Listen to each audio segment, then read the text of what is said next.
Welcome, my friends.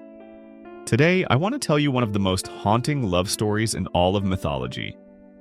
It's a story about music, love, and the thin line between hope and despair. It's the story of Orpheus and Eurydice.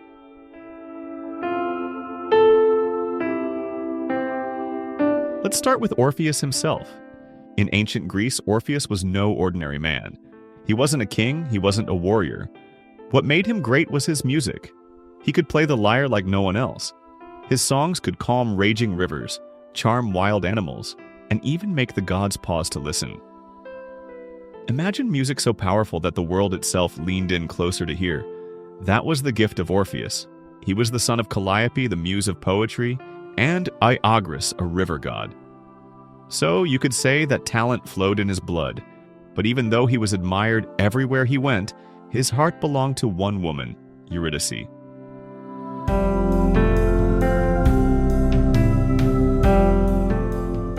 She was beautiful, kind, and full of grace, and soon she became his bride. For a moment it seemed like they had everything: love, music, and a life stretched out before them. But fate had a different plan.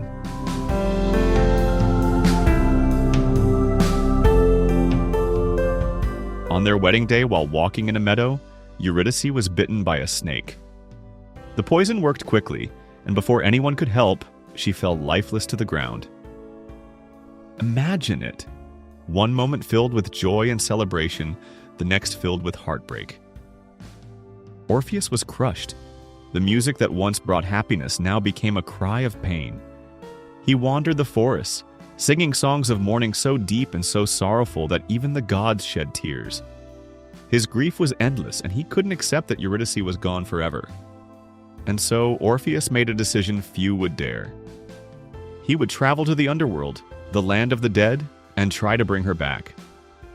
The path to the Underworld was dark and dangerous.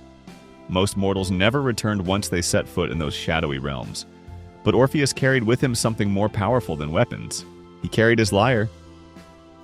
As he descended, he played. His music echoed through the caverns of the dead.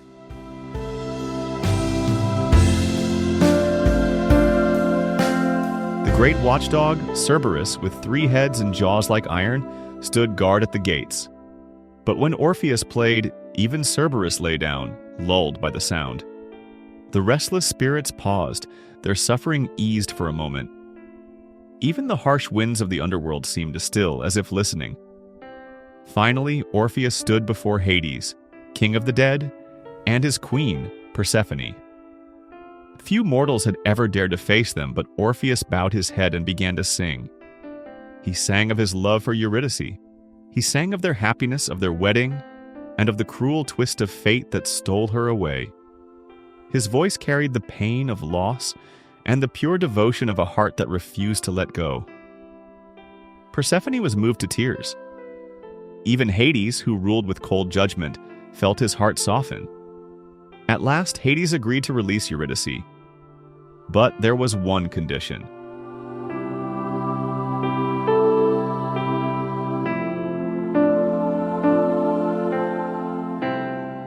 Orpheus must lead her back to the land of the living, walking ahead of her through the dark passages. She would follow behind him, but until they reached the light of the surface, he must not look back. If he did, she would be lost forever. It was a simple rule, but also a cruel one. And so the journey began. Orpheus walked forward, his heart pounding, his mind filled with hope and fear. Behind him, Eurydice's footsteps echoed softly in the darkness. But here was the torment. He couldn't see her. He couldn't hear her voice. All he had was faith that she was truly there. Step after step, the silence pressed on him. What if Hades had tricked him? What if she wasn't really there at all? Doubt gnawed at his heart. Still, he pressed forward. At last he saw it, the faint glow of daylight up ahead. They were almost free. His heart leapt with joy, but just as quickly fear seized him. What if he reached the surface and found he was alone?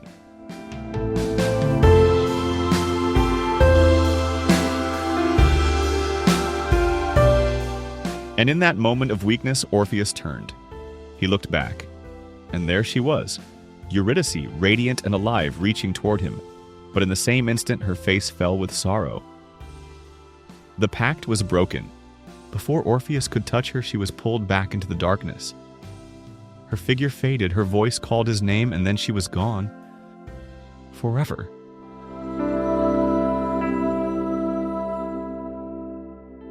Orpheus stood in despair at the edge of the living world. He had come so close. One more step, and they would have been together again. But with a single glance, he had lost her for eternity.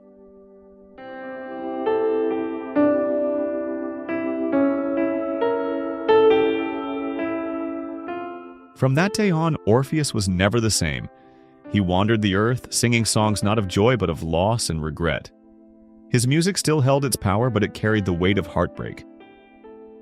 People who heard him wept, not just for his story, but for the reminder of how fragile love and life can be. Some stories say that Orpheus withdrew from the world entirely, refusing to love again. Others say his life ended violently, torn apart by those who could not bear his sorrowful songs.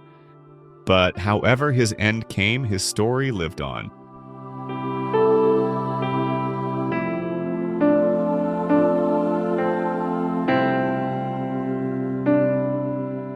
So, what does the story of Orpheus and Eurydice mean?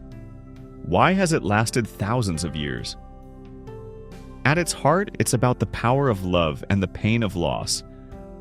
Orpheus's love was so strong that he dared to challenge death itself. And for a moment, he almost succeeded. But it's also a story about human weakness, about doubt, impatience, and the consequences of a single mistake. It reminds us of something we all know deep down. Death is final. And no matter how much we wish otherwise, some things cannot be undone. Yet at the same time, it shows us the beauty of love, devotion, and art. Orpheus couldn't defeat death, but his music was so powerful that it moved the gods themselves. That's a kind of victory, too.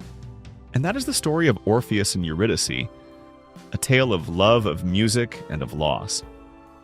A story that has been told and retold for centuries because it speaks to something all of us understand. We've all felt love. We've all felt fear. And we've all known what it's like to doubt, even when we should have faith. That's what makes this myth so human.